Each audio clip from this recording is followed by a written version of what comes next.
اچھا، گھروں کو پاک صاف رکھا کرو، ایک تو اس میں نماز کی عبادت کی جگہ بنانے کا حکم، دوسرا پاک صاف اور خوشبودار رکھنے کا حکم، یعنی گھروں میں کہیں سے بدبو نہیں آنی چاہیے، پورے گھر صاف ہو، ہر طریقے سے صاف ہو، اوپر سے لے کے نیچے تک، نیچے سے لے کے اوپر، دائیں سے بائیں، آگے پیچھے، صفائی کا اہتمام جس گھر میں ہو اس گھر میں پھر اللہ کی رحمت بھی انشاءاللہ زیادہ آئے گی۔ اللہ تعالیٰ کو صفائی پسند ہے۔ صفائی ایمان جو ہے نا، ہم کہتے ہیں نصف ایمان ہے صفائی، صفائی نصف ایمان، یہ حدیث نہیں ہے، حدیث کیا ہے؟ ایمان کا حصہ ہے۔ تو جسم کی صفائی، قلب کی صفائی، دماغ کی سوچ کی صفائی، گھر کی صفائی، تمام چیزوں کا صاف رکھنا چاہیے۔ گھر کی صفائی کے اوپر خاص اہتمام ہونا چاہیے۔ اب گھر میں کچھ ایریا ایسے ہیں جو عام طور سے نظر انداز ہو جاتے ہیں۔ پانی کی ٹنکی گھروں پہ اوپر لگی ہوتی ہے، اس کی صفائی کوئی نہیں کرتا، بہت کم لوگ کرتے ہیں، اس کا بھی اہتمام ہونا چاہیے۔ پانی کی ٹنکی کی صفائی کا اہتمام ہونا چاہیے۔ مجھے بہت اچھی طرح یاد ہے، جب پیچھے والے گھر میں ہم تھے، یہاں تو آئے نا 2010 میں تقریباً، ادھر 1993 میں آئے تھے، تو ہر سال امی چڑھا دیتی تھی ٹنکی کے اندر، وہ بڑی سی ٹنکی ہے سیمیٹڈ، اندر جا کے اس کی صفائی کرنی، تو پورا دن لگ جاتا تھا، ادھر کئی گھنٹے لگتے تھے، ہر سال صفائی ہوتی تھی۔ تو گھروں میں جو واٹر ٹینک ہے، پانی کی ٹنکی، اس کی صفائی انتہائی ضروری ہے۔ اس کو لوگ برسوں نہیں کراتے، صحت کے ساتھ اس کا تعلق ہے، تو اس کا خیال کیا جائے۔ اس کے علاوہ کچن، باورچی خانہ، اس کی بھی صفائی کا اہتمام، اور کچن کے اندر تمام چیزوں کا، برتن کا، ہر چیز کی صفائی کا اہتمام، یہ بہت ضروری۔ اور کچن کے اندر عام طور سے انڈے بھی آتے ہیں جو فریج میں رکھ دیے جاتے ہیں، مرغی کے انڈے کھاتے ہیں کبھی؟ یہ جو انڈے آتے ہیں نا، مولانا صاحب بیٹھے ہیں، جب یہ بازار سے شاپر میں گھر میں آتے ہیں تو یہ انڈے ناپاک ہوتے ہیں، کیا خیال ہے؟ انڈے ناپاک ہوتے ہیں۔ الحمدللہ الحمدللہ الحمدللہ، اللہ کا شکر ہے، ہمارے گھروں میں ہمیشہ سے اس کا اہتمام ہے۔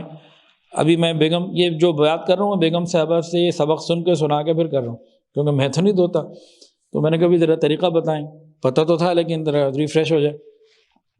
تو بتایا کہ بھئی انڈے آتے ہیں شاپر میں، شاپر کے اندر رکھے ہوئے، اس کا مطلب ہے دھلے ہوئے نہیں ہیں، اب یہ فریج میں نہیں جا سکتے، اب یہ فرائی پین میں بھی نہیں جا سکتے، اب اس کا کچھ نہیں ہو سکتا، ابھی شاپر میں ہے۔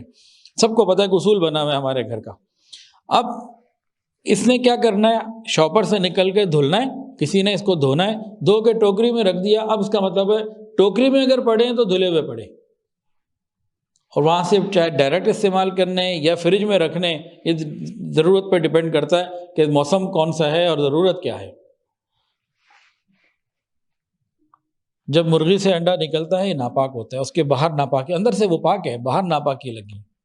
اب آپ نے انڈے کو نہیں دھویا اور وہ گیلا آپ کا ہاتھ ہے وہ ناپاک انڈے کے اوپر لگا، اور آپ نے انڈے کو توڑا کسی بھی طریقے سے، اب وہ جو آپ کے ہاتھ میں ناپاکی لگ گئی، ہاتھ ناپاک ہو گئے۔ خدا نخواستہ انڈے کا چھلکا اگر فرائی پان میں چلا گیا، کھانا جو بنا رہا ہے اس میں چلا گیا، تو وہ ناپاکی وہاں جا سکتی ہے۔ آپ نے انڈے کو ہاتھ لگایا، ہاتھ گیلا تھا، وہ ناپاکی ادھر ٹرانسفر ہوئی، اب آپ نے کسی اور چیز کو ہاتھ لگا لیا کچن میں، وہ ادھر ٹرانسفر ہو گئی۔ تو کچن کی صفائی کا بھی، پاکی کا بھی اہتمام، اس کی بھی ضرورت ہونی چاہیے، خیال ہونا چاہیے۔ اور ابھی جب ہم کھانا کھا رہے تھے تو بیگم صاحبہ سے میں نے یہ جب پوچھا، انہوں نے بتایا، تو والد صاحب کہنے لگے کہ بہت سے لوگوں کو تو آج اس کا علم بھی نہیں ہوگا۔ الحمدللہ ہمارے خاندانوں میں یہ ہے، تو ابو کا یہ گمان ہے کہ آج بہت سارے لوگوں کو پتہ ہی نہیں ہوگا کہ یہ بھی کوئی چیز ہے۔